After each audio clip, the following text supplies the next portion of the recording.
Hi everyone, my name is Lia Lucero. I used to work for the Riverside Ecology Center from I think December 2015 up until last year when the budgets were cut. And I've noticed there's a lot of confusion around, what was cut, because there are still some food waste solutions here in New York that people can take advantage of. So I created this presentation in order for people to understand what is community composting and why is it important, and why we would need to advocate for community composting as opposed to some other food waste solutions that exist. All right. So this is a breakdown of the agenda. It's a little bit ambitious, but we'll try to get through everything. So we had the first activity of people, plants, and what do I have? And planet, of how does composting benefit these areas. And I liked the responses that I saw on the board. Great job, everyone. And we're gonna be revisiting this activity later on as we gain more knowledge. And so we'll come back to that. And we're gonna start with quick introductions. We're gonna do an overview of what is compost and what is composting, very basic, followed by benefits of composting as it pertains to climate change. And then we'll follow this up by activity 2, which will help you understand the difference between community composting and other types of food waste solution, and zoning into what is community composting, its benefits, and then that'll be followed by revisiting activity 1. And then we're gonna get into a little bit of discussion around the budget cuts for New York City Compost Project and Grow NYC. And what are the options right now for New Yorkers that are funded by the city?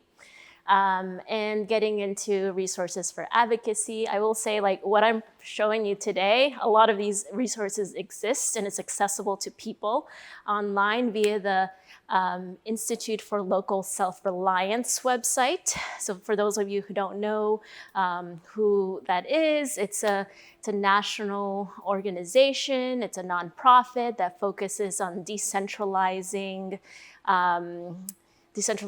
and empowering people.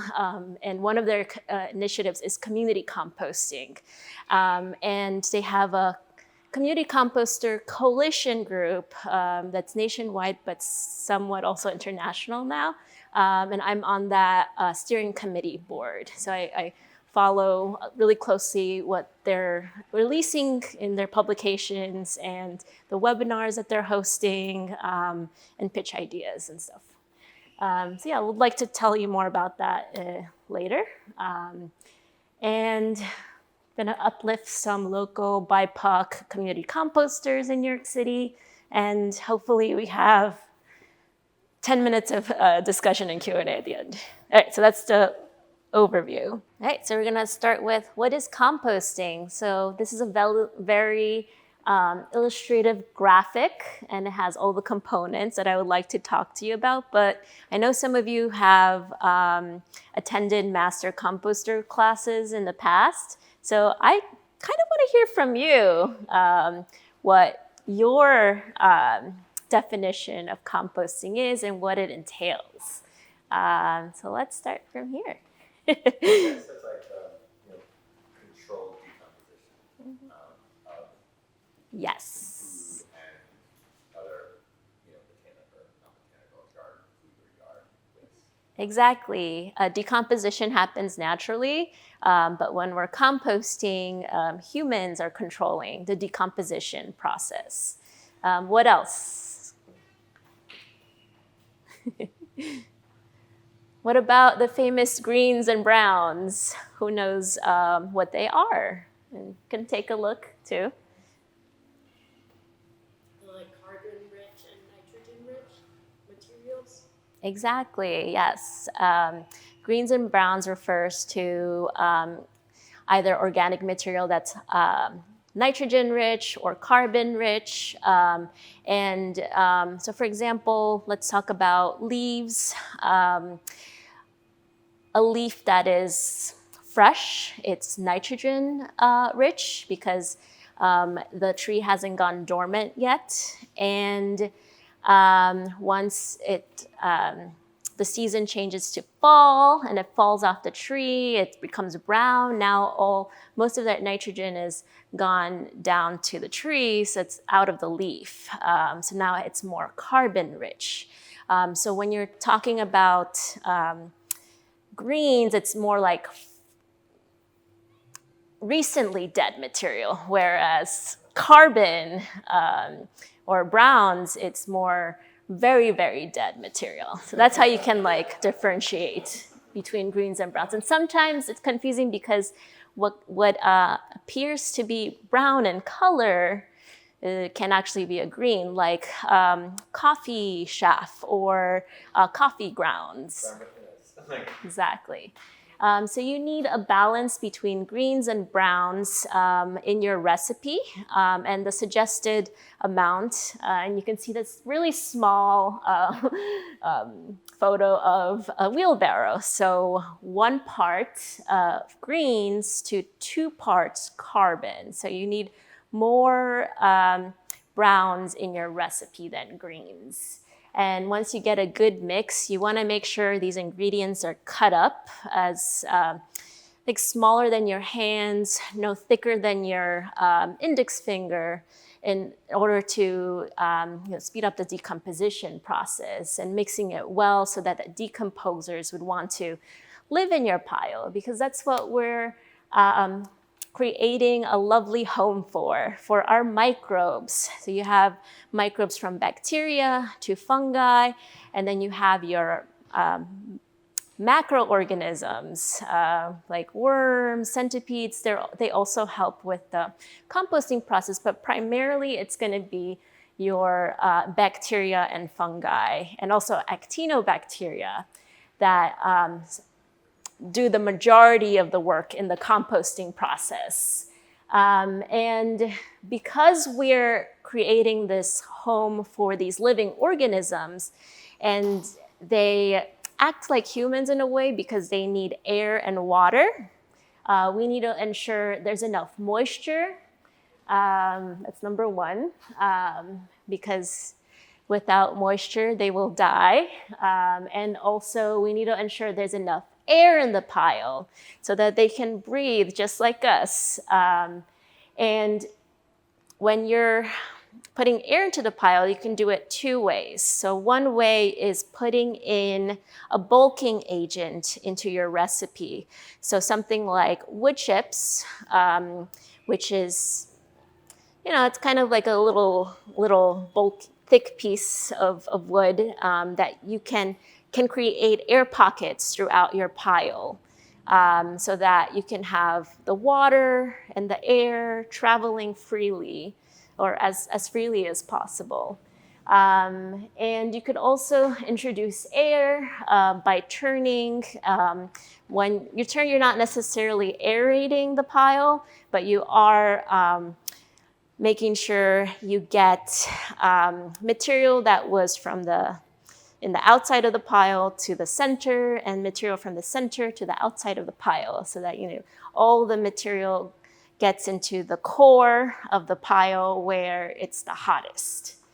And you can do composting with many devices. If you can see the tiny photographs in the bottom, you have from home composting to aerobic static piles to baser bunkers to windrows. And then there's a little bit of vermicomposting, which is actually a cold type of composting that we're not going to get too into today, but maybe if we have enough time for Q&A, I'll definitely talk about it. So many shapes and sizes of composting. One thing to note though, for thermophilic temperatures, so temperatures above 113 degree Fahrenheit, you do need a sizable volume, which is a cubic yard. So imagine a box that's 3 feet tall, 3 feet wide, by 3 feet in length. Yeah, washing machine. Actually, that's a perfect cubic yard size example. All right, so that's what composting is. And I'm just gonna go through what happens during the composting process very quickly. So this is a thermophilic process because it goes above, it's 104, not 113. And when it reaches above 131, that's what we call the temperature for a process to further reduce pathogens. So this is when you can kill the weed seeds. You can also kill pathogens like Salmonella, E. coli. And in order for this to happen in your pile, you obviously need the heat and you need turning, and you need to make sure all parts of the pile reach this temperature for 3 days consecutively. And so in the beginning, you'll see the temperatures rise, and they'll rise really high. At this point, in the active stage, the bacteria is the main decomposer because they're feasting on the nitrogen in your compost recipe.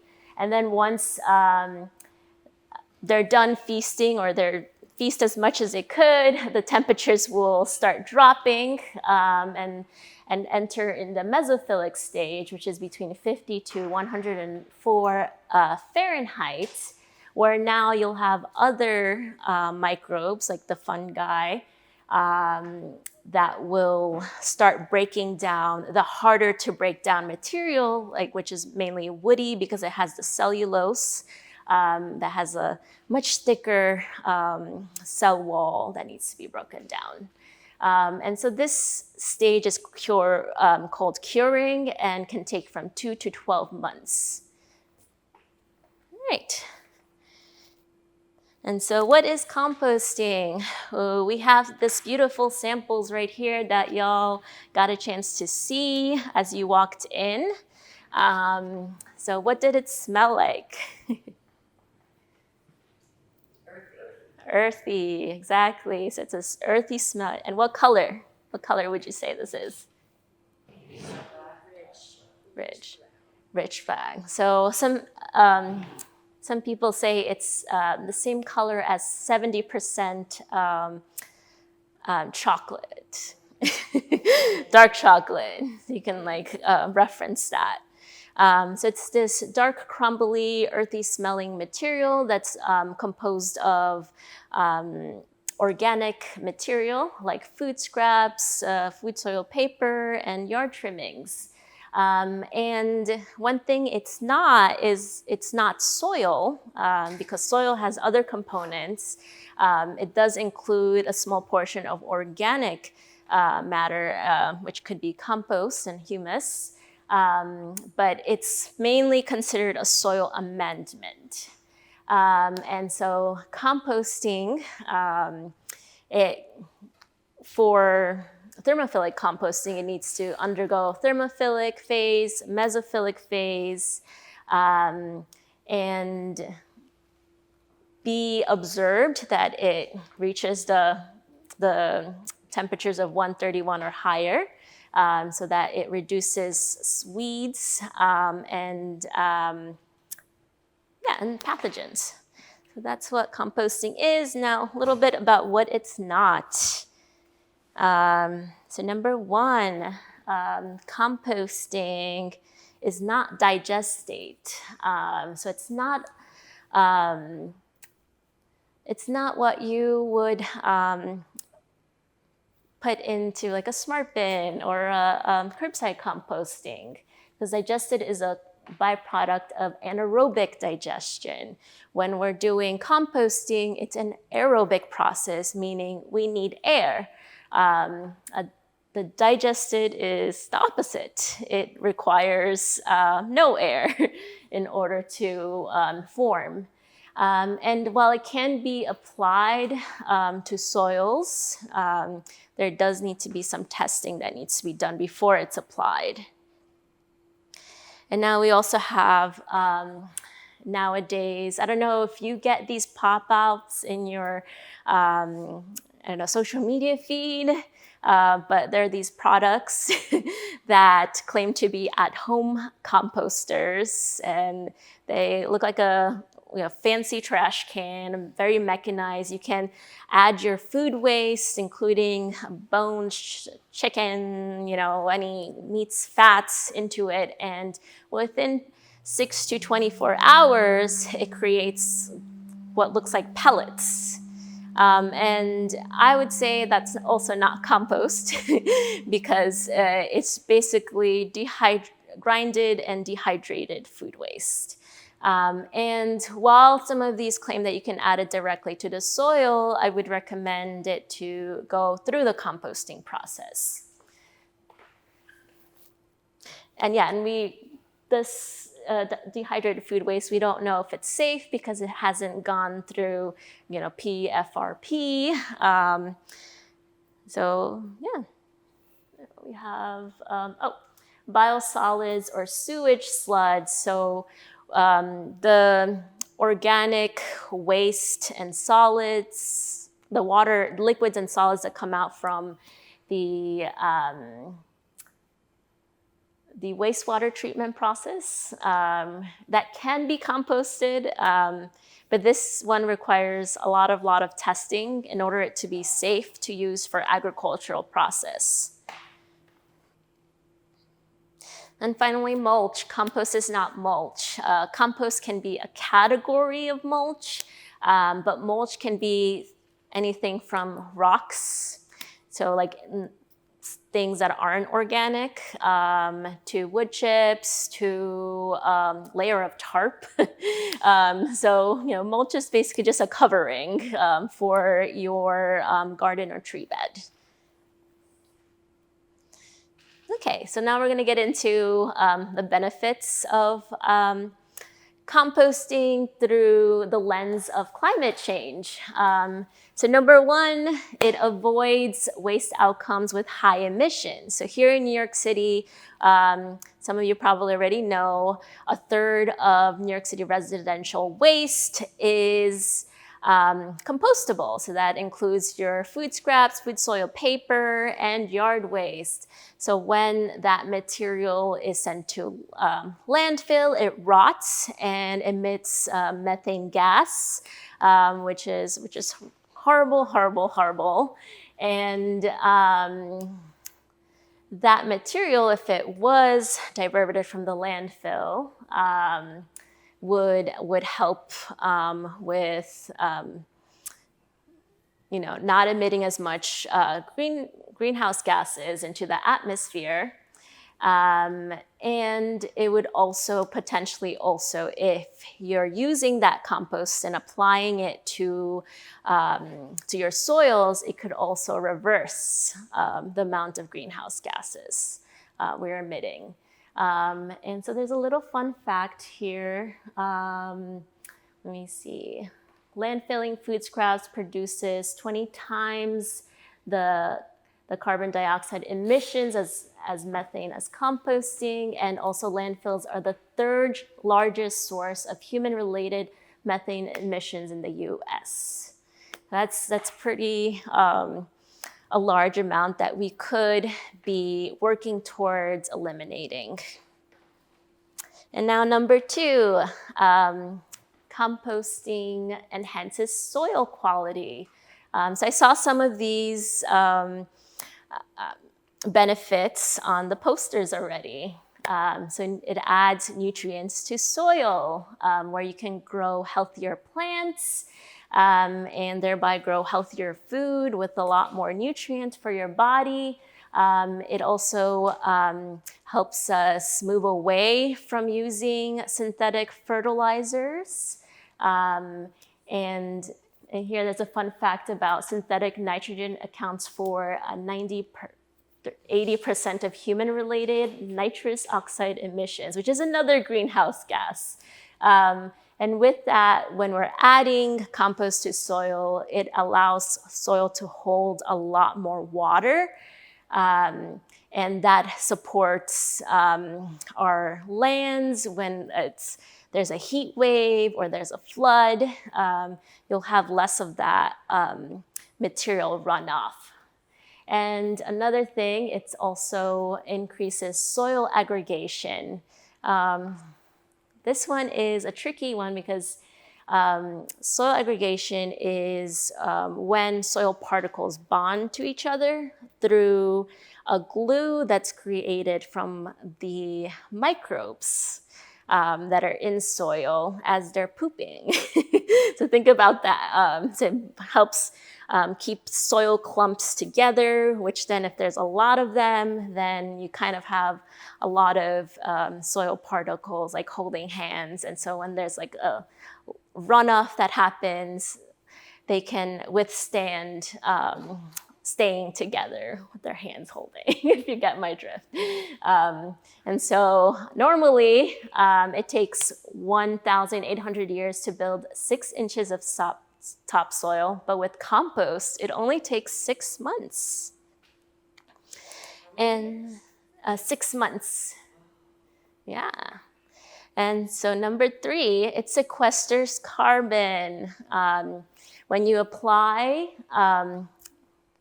compost to soil, it allows the carbon to stay in soil, so it's not being released to the atmosphere. And then when you add vegetation in the mix, the vegetation also helps keep soil in the ground. And when you have degraded soil, that carbon is released into the atmosphere. Fun fact, just 1 acre amended with compost can sequester up to 75% of a car's annual emission. And I'm not going to go over number 4 because we're going to get into that step later on in the presentation when we cover more about community composting. So now we're getting into our first activity, group activity. So we'll give you about 7 minutes to read through and figure out how to organize or prioritize the food waste solutions presented. So we're going to review the responses, but before we do,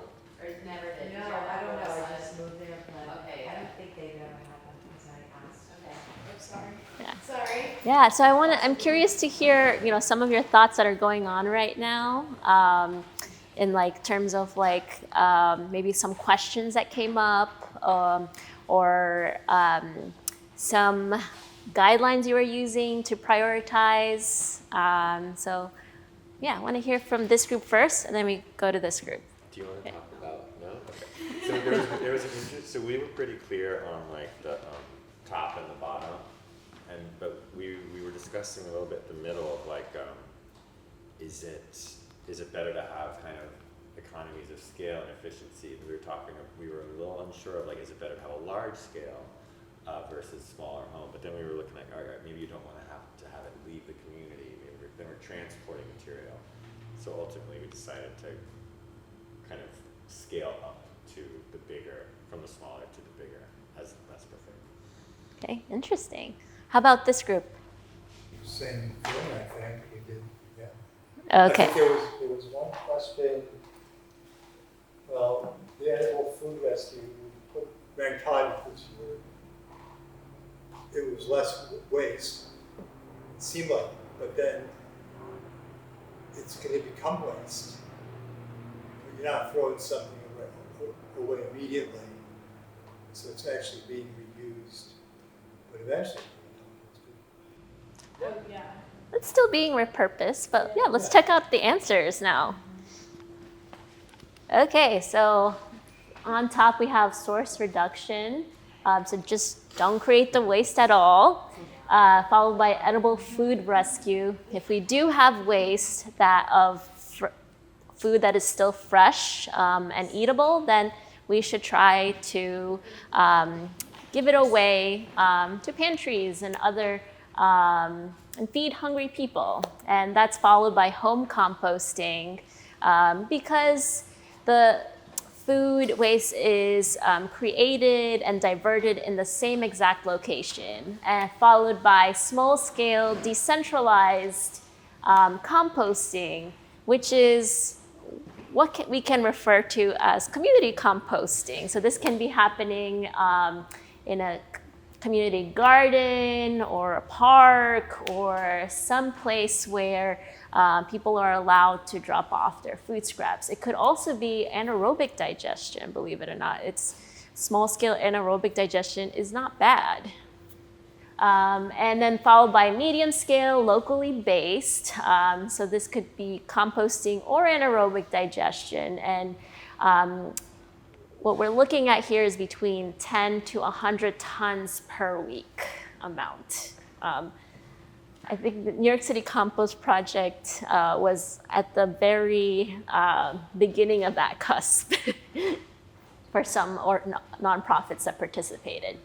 And then followed by centralized composting or anaerobic digestion, because as some of you have mentioned, you're thinking about scale. The larger it is, the more the food scraps would have to travel and move to the community that they originated from. And then followed by, I don't know where I was up to. I think centralized composting or aerobic digestion, but you get the drift. And then the last, before the last one is mechanical biological mixed waste treatment, which has, does reduce some waste, but it still creates methane emissions. And then finally, landfill or incinerator. How'd you do? Amazing. Aces. Okay, so getting into more, what is community composting? So we kind of discussed this a little bit already. You're recovering the resources. So you're diverting waste from ending up in landfill that can be composted. And it's also locally based and closed loop. So we were thinking about where the material is generated, where it gets processed, and where it ends up. So the smaller scale, the better it benefits that community where the food scraps were generated from. Or it's organic materials get returned to soil. So in community composting, because you're small scale, you are prioritizing using the compost to create healthy soils. And it's also community scaled and diverse. So you see a lot of photos of different types of composting systems here in New York City. And so there's many different ways people are composting, and they're using the type of composting system that is tailored to their site. So the system that you choose can depend on your space, how much space you have. It could also depend on what you're using it for. It could also depend on what resources you have available to you. A lot of composters in New York City are very innovative and will make a composting system out of pellets or out of other repurposed material. And you do have some composters using skid steers, although it is mechanized, it's still considered a small scale. I'll say on the bottom left picture, that's actually Riverside Park, I believe. This one, right? Yeah. Sean leads the composting operation at Jenny's Garden at 138th Street. The next one I think is Nando. So this one is B&C Garden in the Lower East Side. Oh, really? Well, Yes. That could be Nando too. Because he started down in That's true. That's true. He did start in the Lower East Side when he was a youth. and I guess that's Earth Matter up top. Earth matter. This one, anybody know what this one is? It's Harlem grown. How about this? Staten Island? This one is near like the Williamsburg waterfront. Oh. Compost. When they're closing down. Compost Power. Oh, no, I'm thinking of the one Yeah. on Island City. And then the one on the top left is the Ecology Center when they were still in East River Park. Yeah, I'm glad you'll recognize some of these photos. It's also community engaged, empowered, and educated. So when you're doing composting, you're not just doing it for an operation. You're also engaging the community either through events, education, letting them bring their food scraps, and also simultaneously giving them solutions for like creating healthy communities, thriving communities through like food justice, through stewarding local parks, and just other sustainability solutions. So here we have Pumpkin Smash in 2022, and then we have Master Composter class back in 2018 when we looked at vermicomposting that day. It's community composting is community supported. It's in the name.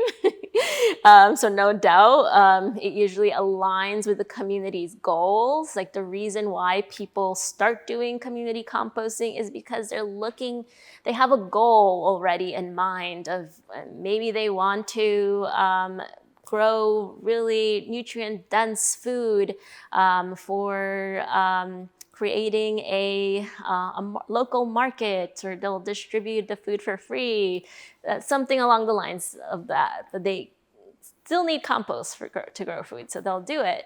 And yeah, it just depends on what the community wants. And it could also be a community that's looking to steward trees in their neighborhood, and they need compost for that. And this is an illustration of what it means to be a closed loop community composting program. So you're starting off with community farms and gardens, you sell that or you give it away, and then you prepare a meal out of that food, and now you generate food scraps, which then gets collected and then gets put into the composting system, and then you can make and grow food from that. So it's an ongoing closed loop cycle, which we love to see.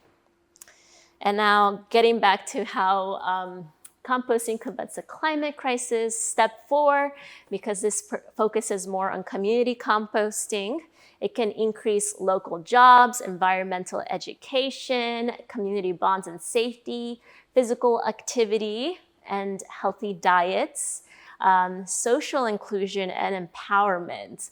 A lot of people, really loved dropping off their foods because they'll see the same people every day. They'll see their neighbors, and through that creates, community resiliency. And healthy soil can equal food security, profitable farms, because you're creating nutrient-dense foods that everybody seeks out, enhanced habitat and biodiversity, and resilient ecosystems. And now we're going to just talk about facts and figures. So Institute for Local Self-Reliance did commuter composter census back in 2022. And so some of the data that came out of that, I'm going to present it to you. Oops, I don't know why it's not going. So number one, interesting data is that the community composters are more diverse. So in the waste industry, you have 83% male, whereas community composters, you have around 33% male. And community composter creates more jobs per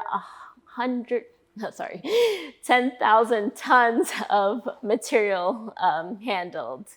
So you can see that's a lot more than incineration and landfill. And since it's Pride Month, I'm going to shout out that community composters report an average of 32% of LGBTQ plus staff. And these are some of the challenges that are reported by the community composters that they're having. So the main one I see is scaling up due to business, financial, and site. You also see lack of adequate equipment available for small operations. If you go to the USCC Compost Conference, this is the nationwide compost conference, you mostly see large equipments. You barely see small scale equipment. So there's really a need right now for that, like smaller size screeners, smaller size, what else? There's a lot of things equipment wise. And of course, funding and financing. This I feel plays into the advocacy part because a lot of the PFRP reports that the municipals send out, they don't prioritize quality of compost, or they don't try to ensure, community prioritizations. And unfortunately, what ends up happening, the monopolies that already exist in the trash industry, want a piece of the composting money that's going to be, now released because there's a lot of policies now going into food waste. Community composters need a piece of that pie too. And it's the way policies are written, we can make sure that community is prioritized and small-scale composters get a chance to get this funding.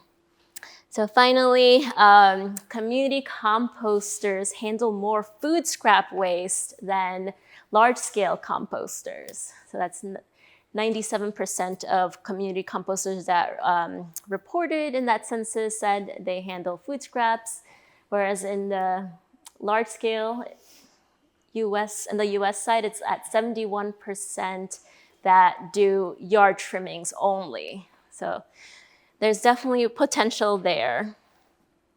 Okay, so now we're gonna explain what is New York City Compost Project. So it is a citywide, I don't even know how to say is, compost education and outreach program that works to provide New Yorkers with the knowledge, skills, and opportunities to produce and use compost. It was funded in 1994 by the Department of Sanitation, which basically means they pay for staff to do the work at host sites. And the host sites are 4 botanical gardens and the 3 composting nonprofits. You can see their logos here. Botanical is on one side, the local nonprofits on the other side. And unfortunately, funding for the Compost Project is impacted directly by the city budget and mayoral administrative priorities. It's been on and off, not just recently, but in the past 25 years or more, there has been a stop in the program and a restart. So this is not the first time it's happened. But it just creates a lot of unnecessary just consequences where you have a great program that distributes compost for free for community greening projects, and now you don't have that anymore, and you don't have the education component or training component to help other groups start up composting. So is New York City Compost Project gone? It's still up in the air. I'll get more into that soon. So the other organization that was affected was Grow NYC. Sometimes people confuse the compost project host sites with Grow NYC because they're pretty prevalent in green markets. They manage green markets, but they also manage drop-offs at green markets, except for 2 of them, which the Lower East Side Ecology Center runs.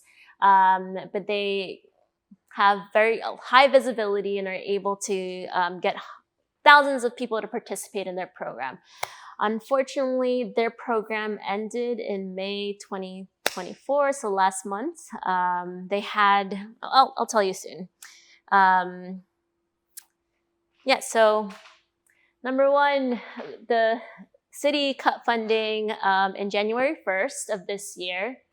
And then we had a couple of streams of revenue that helped support Grow NYC and Compost Project. Grow NYC received an anonymous donation that they were able to keep all their staff and continue running their drop-offs up until the end of fiscal year 2024, which is June. They did end it a little bit early, but they had to because of other consequences. So program is currently discontinued.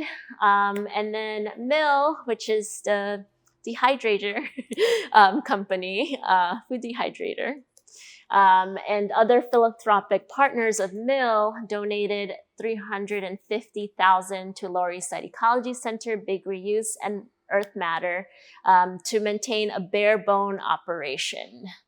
And that money is pretty much I feel like already run out. I'm not really sure what's going on with these organizations. They may have looked into other revenue sources to keep Compost Project going, but it looks like there's still a possibility maybe city funding turns around. Who knows? But okay, so the Botanical Gardens, New York Botanical Garden and Queens Botanical Garden, they unfortunately had some institutional funding available. They still have a compost program going. It's not as robust as it was in the past. Some of them didn't get to keep all their staff, but they still are maintaining a compost program in their institutions. And then now we have Big Reuse, who received the Mill funding, but now is also going to be evicted from their Queensbridge site in Long Island City by the end of June. And then the fiscal year 2025 budget has yet to be passed. I assume it's going to be really contentious because we have a lot of other community programs that have been affected. And so we'll see where this ends up. How things, level out. Not really sure. So what do we have right now what is the city paying for right now? So you have curbside composting. It's currently in all of Brooklyn and Queens, and select community boards in the Bronx and Manhattan. And all 5 boroughs are expected to be served by October 2024. Majority of the food scraps that are collected through this program are anaerobically digested.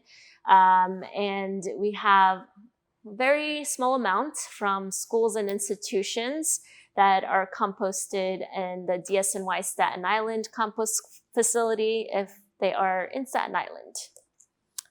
And then we also have the smart bins, which are permanent structures that have been installed in the sidewalks. It requires an app to use. So if you're technologically challenged, you might not be able to use it. There's about 400 plus that have been installed throughout the city. And majority of the food scraps is anaerobically digested. Presumably the ones in Staten Island, which are a total of 8, are composted in the Staten Island DSNY facility. So now all the great resources that I shared with you today come from Institute of Local Self-Reliance. So if you go to their website, which is ilsr.org/composting, you can find out, or you can find all types of resources and publications on community composting, including policy, training, educational material, and they just revamped their website. So now it's like very, very easy to navigate. Before I used to like dig through, but now everything's just like, wow, this is seamless. They did a great job. And they have a lot of graphics that you can use. And They help them all in Spanish and English too. yes, exactly. It's really great. And I guess one other thing about ILSR is if you're an active community composter, like you have a site that is active, then you can join their community composter coalition, which is, helps strengthen the voices of community composters to try to see like what are the trends that community composter experience, what are some policies that need to be worked on a state level, on a national level. So it can create that push towards getting community composters a piece of that pie. And so how can you stay abreast of what's going on here in New York City with New York City Compost Project and Grow NYC? You can follow Save Our Compost. It's a very grassroots group of coalition, and it's mainly led by Big Reuse and Lower East Side Ecology Center, so trying to get their program saved. But yeah, you can follow Save Our Compost on Instagram. I think they also have a Facebook, but I don't use Facebook anymore, so I don't know what their link is for that. And you could also follow the organization's newsletter, or on their website, or on social media to see what's going on. There does seem to be a lot of moving parts, and there's things that, that I'm hearing through the grapevine, but I'm not sure if it's true or not, but it looks like, all of these organizations need a lot of support to continue their programs. And finally, uplifting local community composters in their work. So besides these organizations that used to receive city funding, there are also other composting groups out here, whether they're at your local community garden or park, or in your neighborhood. So I'd like to highlight 4 BIPOC-led community composters in New York City. We have BK Rott. They're Bushwick-based. They are very youth-led, and they use bikes, so I really like that. You also have East New York Farms, based in East New York, and they have like a market that they put out every week and grow tons and tons of organic vegetables at their farm. And they also work with 1 or 2 NYCHA houses and like setting up a composting system there. And then we also have Compost Power, which is Domingo Morales, alumni of Green City Force, and also used to former New York City Compost Project staff, who created his own organization. Compost Powers has a main site in Williamsburg, the one that I showed you in the picture, on River Street, where he trains youth from NYCHA developments to make windrows, and then these youth also go back to their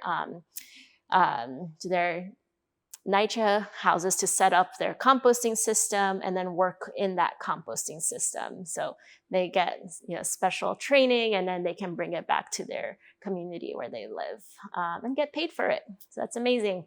And then we have Hotbox Composting, which whoever attended, I think it was in May, Nando Rodriguez came by to talk about it. It's his goal is to have 1,000 composting systems built in New York City, and he's focused on youth and youth workforce, and yeah, getting some funding through discretionary funding, but also just needs a lot of support.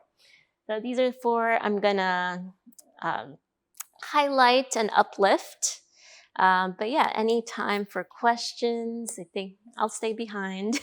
But yeah, feel free to ask anything. Can we ask, because we're working here with the Conservancy, tell us about the big compost, the 96th Street one? Yeah. So unfortunately, we're not doing community food scraps, sorry. So the composting site at 96th Street has been in operation for about a year, and it was born out of the need for diverting the horticulture waste that's naturally produced through working in a park, whether it's weeding or the fallen leaves that are being gathered on a field and pathways, or fallen tree limbs or trees that come down and branches. So all of these kind of natural horticultural materials are coming to this compost site and being made into compost. Prior to that, we know that a lot of them were going to a landfill. They were just being thrown into a dumpster.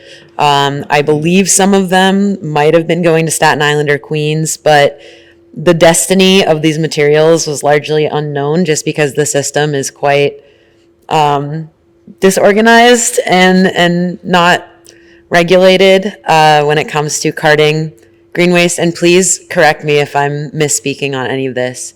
So the compost site was created because a private donor gave the Conservancy money to transform what was basically a waste transfer station into a functional compost site. I would love for this site to be somewhere that the community could drop their food scraps, but we just don't have a big enough footprint to do that, or staff capacity. We have so many greens, as you all know now what that is. We have a lot of those coming in, especially at this time of year. So it's quite a big capacity of material that we're processing. We're really excited about it. Team, we have one pile done, and then one pile almost ready to be born, another pile in the works, and then we're ready to make our fourth pile very soon.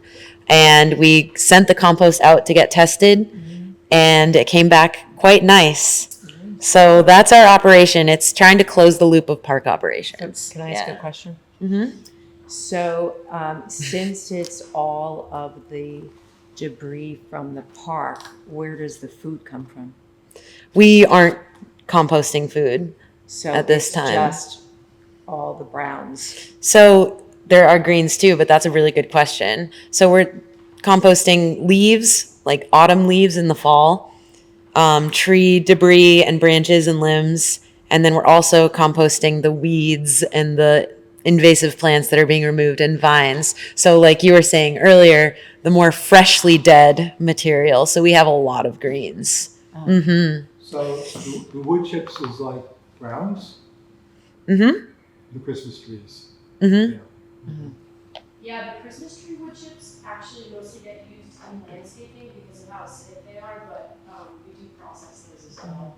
So food scraps is basically synonymous with fresh green Yeah. foliage. Mm-hmm. I never knew that. Yeah, they're kind of interchangeable. Wow. In our, Yeah. in our recipes. So each Wow. ingredient has its own amount of carbon and its own amount of nitrogen. Yeah. So if you look into, I've only mentioned by volume, but if you look into like chemically, you would look into how much nitrogen and carbon it has. So it can end up looking like if it's nitrogen based, it'll have 30 to 1 or lower than that. So it could be like a 1 to 1, could be a 1 to 10, that's nitrogen. And then if it goes higher on the carbon, you can look at like 100 to 1. I don't know exactly what wood chips are, but like each ingredient has its own like So an Amazon ratio. box is like a good example of brown. Yeah, cardboard is on there. And But it sounds very complicated, like how we would mix all of those things, but in practice, what it ends up being a lot of the time is our pile starts to smell really bad, and then we know that our mix isn't right, and Sure. we need to add probably more grounds. So it's kind of, we always joke that it's a vibe-based recipe. Yeah. Well, that works. It really is. Hopefully the best. Yeah. And what's good about community scale, I'm just pitching here again, is that it's much easier to troubleshoot than if it was a larger scale, where if you would have to add a tons of grounds into a recipe, that's a lot more energy intensive to do than if you were in a community scale. Is anybody curious about worm composting? Yes. Okay, ask away. I've just always wanted to do it, so, and I know that you can do it at home. So, has anybody done it? I've done it. Can you talk about it?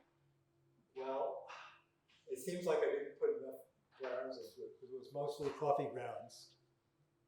Where do you talk? Here? Okay. It was mostly coffee grounds, and it smelled, and there were a lot of flies. So I should have been putting more cardboard into it. Depends how big your system was small. and how many It was this big. how much did your worms weigh out? Because if you have 1 pound of worms, you can feed it up to 3 pounds a week. I think 3.5. The problem wasn't the worms. There were a lot of worms. The problem was it didn't smell good, and it got very liquidy. so it's your mix, your recipe was the problem. Yeah, definitely. Yeah. You might have needed more newspaper.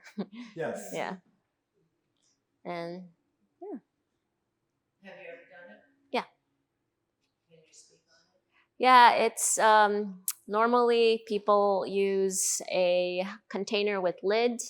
So it's good to have like at least 5 gallons, like in volume wise, so that worms can grow and spread out. They like to be in really shallow parts of the soil. So you don't want a container that's tall. You want it to be more wide. And you start off with newspapers or some other type of you call it bedding that you want to use, but I'll just go with newspaper. I take a newspaper, strip it where it's easiest to strip. Some newspapers strip easiest in the long way, others the short way strips easier. Dump all those strips into a bucket of water and then squeeze out the excess amount of water so that it's like a wrung out sponge. And then you add that to your container as your bedding. And then you could add your worms, and then you add your food. You don't want to add too much food at once because it could create anaerobic conditions if the worms don't eat it fast enough. And you always want to cover the food scraps. They don't eat spicy food. You don't want to put citrus to limit the amount that you put. Also cooked foods, try not to add it at first, and then if you want to experiment with cooked foods, you could try adding a little bit, but I would recommend not adding it when you're just starting out. And did you ever use like a spigot at the bottom to? You can have a spigot, but the leachate is not composty. So, I mean, some people have success with it, but it's not like a proven thing. Like, use that worm juice to put into your plants because it still needs, if you're using it as compost tea, you do need to aerate it. If you are not using the liquid, are you just continuously adding ground material to it? Yes. So, like every time you're adding your food scraps, you cover it up with dry bedding on top. And then if you see that your bin is getting too wet, you also add extra dry bedding on top. So if you're using a bin that's not a tray, right? Because I know they have those tray units. How are you collecting the matter? Well, that's when you are comfortable enough and in order to troubleshoot and manage so that you obtain the ideal moisture level. But if you're not yet knowledgeable about that, then definitely I would recommend the tray, because it's much easier to get rid of the excess moisture that way. Okay, so if you're doing a great job, how do the worms die? Are you adding more? How are you separating the worms from the organic compost? That's a really great question. And so if you have the compost container, so what you'll do is, if you have a good amount of compost in that container, you'll just move everything to one side. Stop adding any new organic material on that side. No more food, no more newspapers. And on the other side, start fresh. So slowly the worms will migrate to the side where there's food source, making it a lot easier for you to harvest your compost. And you could also do it manually by setting up mounds of your vermicomposting with some light overhead so that worms can migrate to the bottom. But that can be a little bit tedious, but it's a really great activity for kids. Yeah, well, thank you for coming today. I enjoyed hearing your questions.